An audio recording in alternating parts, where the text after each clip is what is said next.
The story is titled, He Waited 10 Years for a Storm. That night, he finally ran. The first thing they take is your clothes. The second thing is your dignity. The third is your name. By the time I walked onto D Block at Creek Correctional, I was just a 6-digit number stenciled in black ink on a faded gray jumpsuit that smelled like sour milk and industrial bleach. I was Elias Thorne, 24, male, when I came through the gates. I had been a kid who drove a car for the wrong friend on the wrong night. It was raining then, too. A simple robbery that turned into a panic, a popped clutch, and a clerk bleeding out on a linoleum floor. The shooter, a guy I knew only as Kincaid, cut a deal. He gave them the driver to save his own neck. He got 15 years. I got life without parole. The judge called me a facilitator of tragedy. I didn't say a word. I just listened to the rain hammering against the courthouse windows and wondered if I'd ever feel dry again. Iron Creek sits in the armpit of the Mississippi Delta, surrounded by miles of swamp and sawgrass. It's a place where the humidity is so thick you have to chew the air before you breathe it. The bus ride in was 6 hours of rattling chains and silence. Nobody talks on the way in. We all sat there, shackled wrist to waist to ankle, staring at the floorboards, trying to memorize the vibration of the road because we knew we wouldn't feel it again. When the bus stopped, the air brakes hissed like a dying animal. That was the last mechanical sound of the free world I heard. Intake is a blur of shouting and cold hands. You're stripped naked, told to squat and cough while 3 guards watch with bored expressions. They check your mouth, your hair, your skin. They look for scars, tattoos, anything they can document to identify your body later. It's clinical and humiliating, designed to break you down before you even see a cell. I stood there shivering, not from cold, but from a sudden, violent realization. This is it. The world didn't end. It just shrank. It shrank down to a 6x8 box of concrete and steel. They marched me to D Block, the high-risk unit. The noise hit me first, a chaotic wall of sound. Shouting, the clatter of dominoes on metal tables, the buzzing of a tattoo gun, the constant rhythmic slamming of heavy steel doors. It smelled of unwashed bodies, cheap tobacco, and ancient plumbing. My cell was 214. The guard, a thick-necked man named Officer Hatcher, 48, male, shoved me inside and slammed the gate. The lock engaged with a deafening clack thud that vibrated through the soles of my canvas shoes. "New meat," a voice rasped from the bottom bunk. I looked down. My cellmate was sitting cross-legged, whittling a piece of soap with a sharpened spoon handle. Marcus Roach Dillard, 42, male, looked like he was made of beef jerky and bad intentions. He had a spiderweb tattooed across his throat and eyes that didn't blink enough. "Top bunk's yours?" Roach said, not looking up. "Don't snore, don't piss on the seat, and if you got commissary, I get a tax." I threw my thin mattress onto the top rack. It was barely an inch thick, stained with the sweat of a dozen men before me. I didn't argue with Roach. I was young, terrified, and trying to make myself invisible. I climbed up and stared at the ceiling. The paint was peeling in long, jagged strips, revealing the gray concrete underneath. That first night, the lights didn't go out completely. They just dimmed to a sickly yellow hum. I lay there, listening to the prison breathe. Somewhere down the tier, a man was screaming for his mother, a rhythmic, sobbing chant that nobody answered. Roach was snoring below me, a wet, rattling sound. I closed my eyes and tried to picture the street I grew up on, but the image was already fading, replaced by the grid of the bars casting shadows on the wall. I felt a crushing weight in my chest, a physical pressure that made it hard to draw breath. I wasn't a killer. I wasn't a gangster. I was just a driver. But in here, the distinction didn't matter. I got up and moved to the small slit of a window at the back of the cell. It was reinforced with wire mesh and covered in grime, but if you pressed your face against the cold steel, you could see a sliver of the yard. The floodlights were on, bathing the razor wire in an artificial daylight. Beyond the fences, the sky was pitch black. It started to rain. I watched the droplets hit the glass, streaking through the grime. It was a heavy southern downpour, the kind that drowns the world. For a second, just a second, the sound of the rain against the window drowned out the screaming man down the hall. I pressed my forehead against the metal. 10 years, I whispered to myself, though I didn't know why I chose that number. Maybe it was the limit of my hope. Maybe it was a promise. I'll wait. I didn't know then that the rain would become my only friend. I didn't know that I would spend the next decade studying the sky, learning the difference between a passing shower and a true storm. I didn't know that the weather would be the only thing in this hell that couldn't be caged. I just stood there, watching the water run, feeling the concrete cold seep into my bones, and realized that to get out of here, I would have to become something else entirely. I would have to become part of the storm. You stop counting days after the first year. Counting makes the time heavy, turns every hour into a stone you have to carry in your gut. Instead, you learn the rhythm, the bells, the grind of the heavy automatic gates, the smell of oatmeal on Tuesdays and fish sticks on Fridays. Survival in Iron Creek wasn't about being the toughest guy in the yard. It was about becoming furniture. If you were furniture, the guards looked right through you, and the predators didn't bother scratching their claws on you. By year 3, I had perfected the art of being nobody. I walked with my eyes on the floor, shoulders slumped, moving at the exact speed of the herd. Roach called it the ghost walk. You get too loud, they crush you, Roach told me one night, lying on his bunk, staring at a Polaroid of a car that was 20 years old. You get too quiet, they think you're plotting. You gotta be in the middle, just,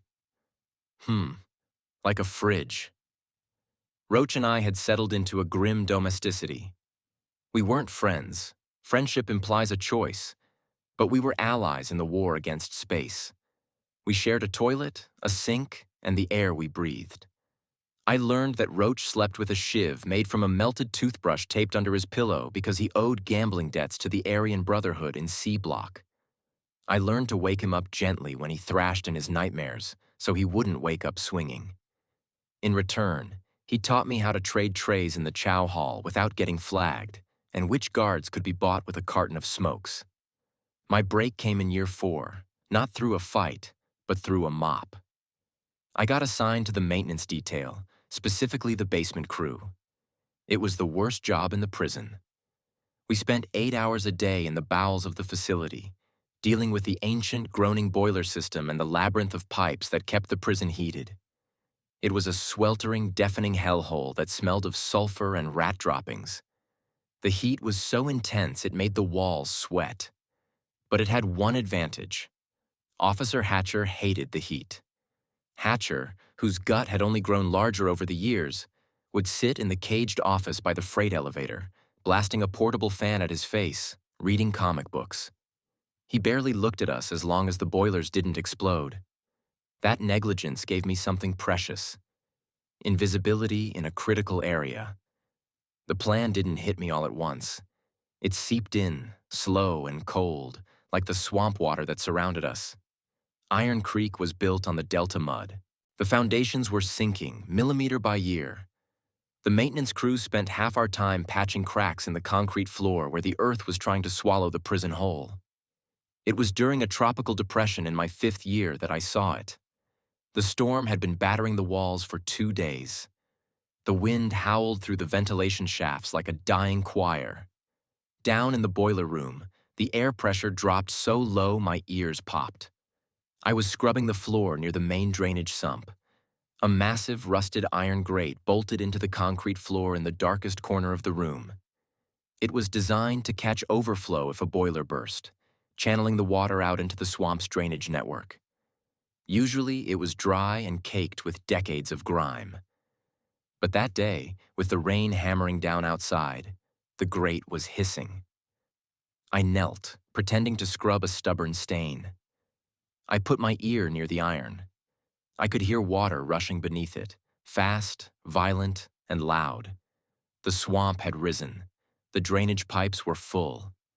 Then, the lights flickered. A power surge from the storm knocked out the main grid. For 10 seconds, the basement plunged into total darkness before the emergency red floods kicked on. In that darkness, the pressure in the pipes spiked. Thud. The heavy iron grate jumped. Just a fraction of an inch. It wasn't bolted down tight. The bolts were there, rusted into oblivion, but the concrete around them had turned to mush from the constant moisture of the sinking foundation. The pressure of the stormwater surging back up from the swamp had lifted a 200-pound iron grate like it was a pot lid. When the red lights buzzed on, I was already moving away, my heart hammering against my ribs like a trapped bird. I looked back. The grate had settled, but a thin line of black, brackish water was seeping out from the edge. That was the crack in the world I had been looking for. The tunnel didn't lead to a wall I had to climb. It led out, underneath the wire, directly into the bayou. But it was a suicide run. If I opened that grate on a dry day, the drop was 12 feet into a concrete culvert that led to a dry retention pond patrolled by dogs. I'd be spotted in seconds. But during a storm? A real devastating delta storm? The water level in the swamp would rise. The culvert would flood. The water would back up all the way to the boiler room. If I went in then, I wouldn't be dropping into a dry tunnel. I'd be diving into a submerged river. I could swim out with the backwash, riding the current under the perimeter fence, masked by the thunder, the rain, and the chaos. I spent the next 2 years testing the theory. Every time it rained hard, I volunteered for overtime. I watched the water levels. I mapped the pressure. I stole a wrench, piece by piece, filing down a piece of scrap metal I found behind the furnace until it fit the rusted heads of the bolts holding the grate.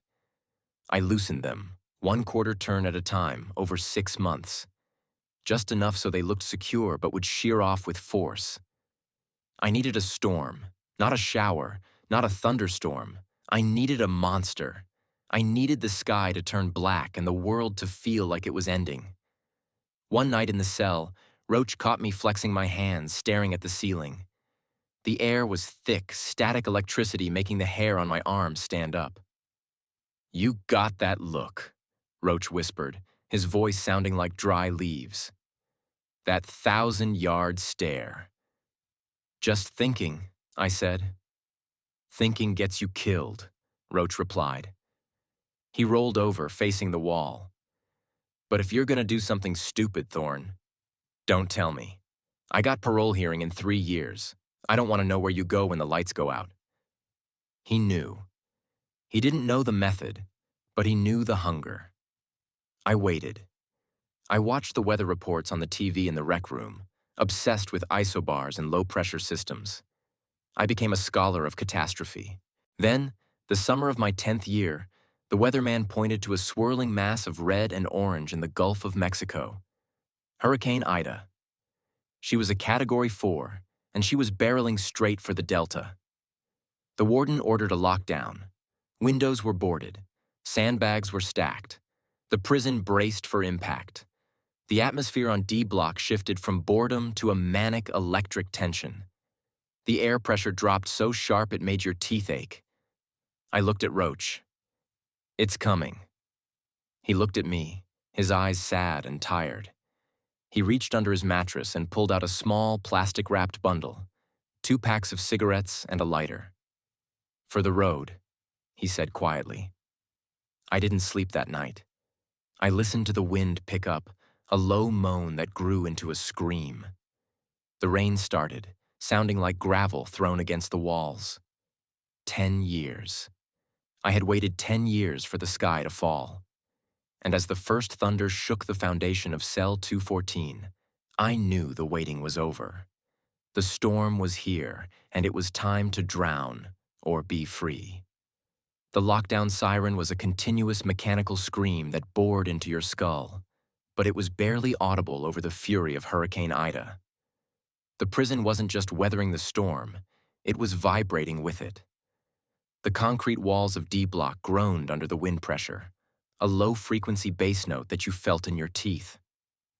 In cell 214, I sat on the edge of the top bunk, my shoes laced tight.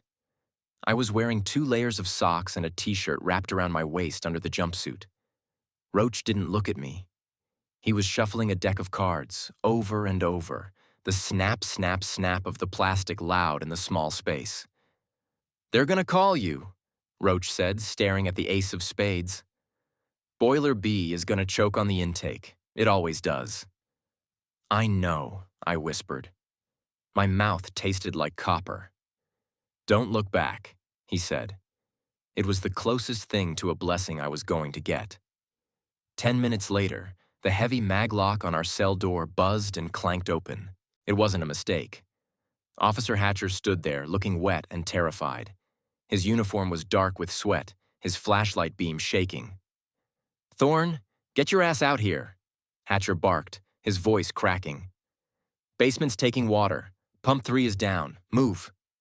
I stepped out onto the tier. The air was hot and smelled of ozone.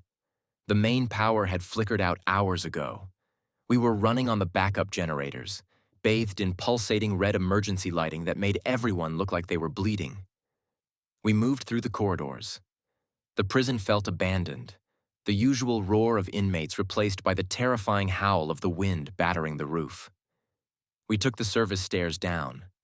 Every step deeper into the earth, the air got heavier, wetter. When Hatcher opened the heavy steel door to the boiler room, the noise hit us like a physical blow. It was a cacophony of hissing steam and rushing water. The floor was already submerged under 3 inches of black, oily sludge. The sump pumps were screaming, failing to keep up with the deluge leaking through the foundation. "Get to the breaker panel," Hatcher yelled, pointing to the far wall. He stayed by the door, unwilling to ruin his boots, clutching his radio like a lifeline. "Reset the trip. If the generators flood, we lose the maglocks and we got a riot in the dark." I nodded and waded in. The water was freezing, a shock against the oppressive heat of the room. I moved toward the breaker, but my eyes were locked on the corner. The grate. I reached the panel and threw the switch. Sparks showered down and the pump chugged, trying to clear the rising tide. It wasn't enough. The water was rising fast, ankle deep, then shin deep. I looked back at Hatcher. He was shouting into his radio, distracted by the chaos. The red light strobed, leaving the room in darkness for split seconds at a time. Now. I waded to the corner, behind the bulk of the number 4 boiler. I dropped to my knees, the filthy water rushing up to my chest. I felt for the grate. It was vibrating. The pressure from the swamp below was immense, fighting the weight of the iron. I pulled the sharpened scrap of metal from my waistband. My hands were shaking so hard I dropped it twice, fumbling in the sludge to find it. Panic flared, hot and white. "Don't drop it. Don't fumble. You are the storm." I found the first bolt. It was already loose. I spun it. Gone. The second. It resisted. I gritted my teeth and twisted. The metal groaned. Snap. The bolt sheared off. The sound was a sharp crack, loud enough to cut through the din of the machinery. "Thorne!" Hatcher's voice boomed. "What the hell are you doing back there?"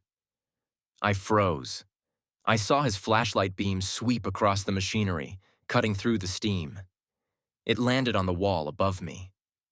"Just clearing the intake," I shouted back, my voice sounding stranger to my own ears. "Debris is clogging the flow." "Hurry up!" I gripped the grate. This was the moment. The physics of it were terrifying. If the pressure was too high, the grate would fly off and knock me unconscious. If it was too low, the tunnel would be dry and I'd break my legs in the drop. I took a breath, tasting the oil and fear, and pulled. The iron slid with a grinding screech. Immediately, the water in the room changed direction. It didn't geyser up, it swirled down. The tunnel was flooded, but the current was sucking outward, back toward the swamp, driven by the vacuum of the moving water in the culvert. The hole was a black mouth in the floor, swirling with violent energy. Hatcher stepped into the water. "Thorne, stand up." He knew. The tone of his voice changed from annoyance to suspicion. He was unholstering his taser. I didn't stand up. I looked at the black water, squeezed my eyes shut, and let the air out of my lungs.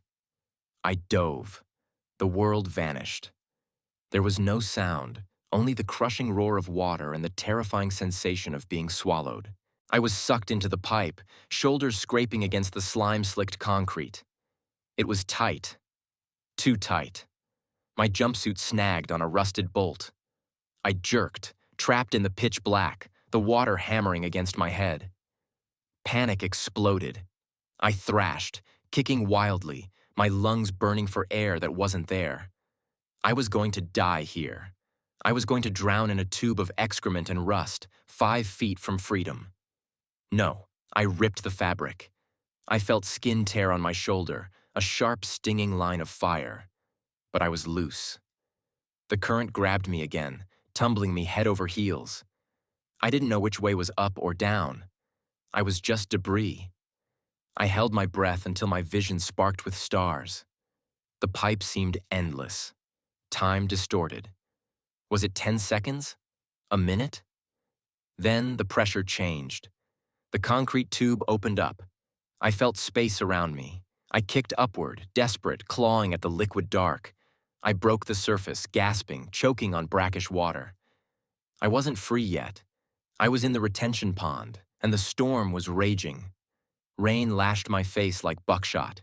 The wind was screaming so loud it drowned out my own coughing.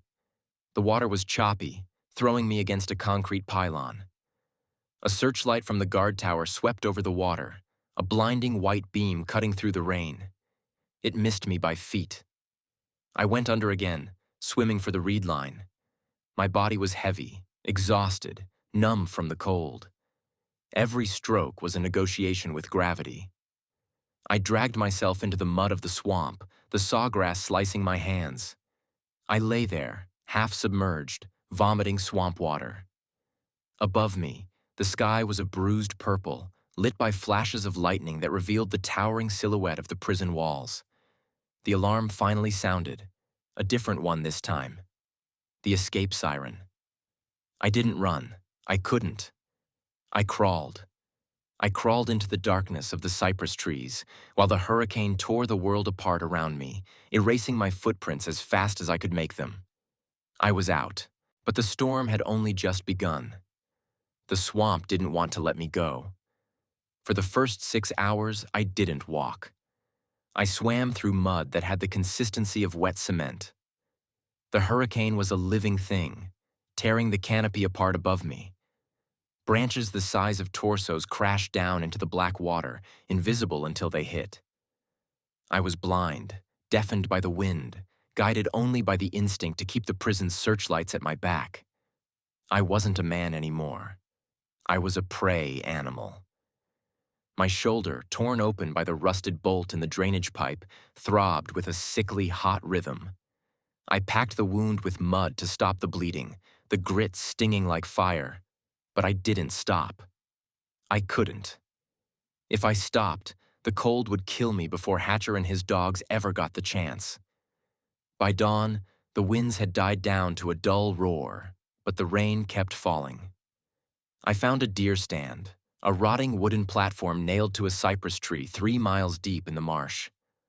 I climbed up, shivering so violently my teeth clicked together like dice. From that height, I looked back. I couldn't see the walls of Iron Creek, but I could see the glow of the floodlights reflecting off the low clouds. A distant, artificial sun that had burned my skin for a decade. I sat there and wept. Not from joy, not from relief. I wept from a terrifying, hollow exhaustion.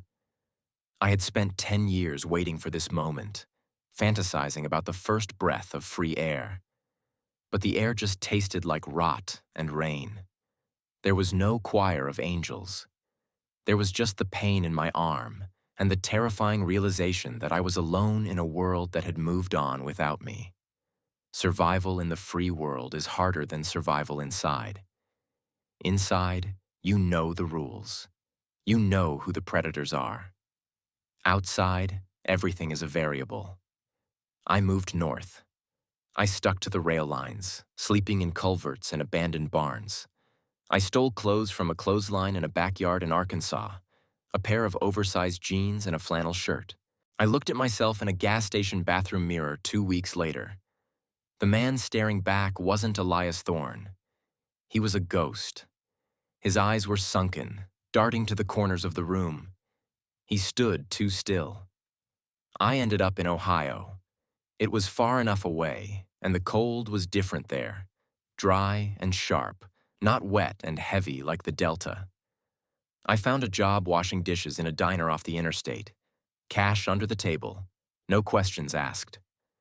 The owner, a Greek man who looked tired of life, knew I was running from something, but as long as the plates were clean, he didn't care. But you don't leave prison just because you cross a fence line. My apartment is a basement studio with one window. It's smaller than cell 214. I keep the curtains drawn. I keep my shoes by the door, facing out. I sleep on the floor because the mattress feels too soft, too unstable. I still wake up at 5 a.m. waiting for the count. I still eat my food in under 3 minutes, hunched over the plate, protecting it from a thief who isn't there. When I walk down the street, I walk the ghost walk Roach taught me. Eyes down, pace even, invisible. I think about Roach sometimes. I wonder if he's still carving soap on the bottom bunk. I wonder if Hatcher got fired for the open grate, or if he spun a lie to save his pension. I wonder if they found my blood in the pipe and think I drowned. I hope they do. It's better if Elias Thorne is dead. The other night, a storm rolled through. Not a hurricane, just a standard Midwestern thunderstorm. The thunder cracked, a sharp, violent sound that rattled the dishes in my sink. I dropped to the floor. I curled into a ball, my hands over my head, my heart hammering a frantic rhythm against my ribs. I wasn't in Ohio anymore. I was back in the boiler room. I was back in the pipe, choking on black water. I was back in the intake line, naked and shivering. It took me an hour to stand up. I walked to the window and pulled back the curtain. The street was empty. The rain was washing the pavement clean, slick and black under the streetlights. I realized then that the escape never really ends. You just trade a small cage for a bigger one. The paranoia is the new warden. The silence is the new solitary confinement. I am free to walk out the door, to buy a coffee, to drive a car. But I am not free. I am still holding my breath, waiting for the siren to wail, waiting for a hand to clamp onto my shoulder. I touch the scar on my arm. It's a jagged, ugly keloid, a permanent souvenir of the night the world broke open. 10 years.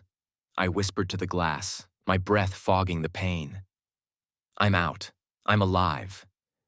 But part of me is still standing at that window in cell 214, watching the rain, waiting for a storm that already came and went. The price of freedom wasn't the escape. It is the looking over your shoulder for the rest of your life. And that is a sentence without parole.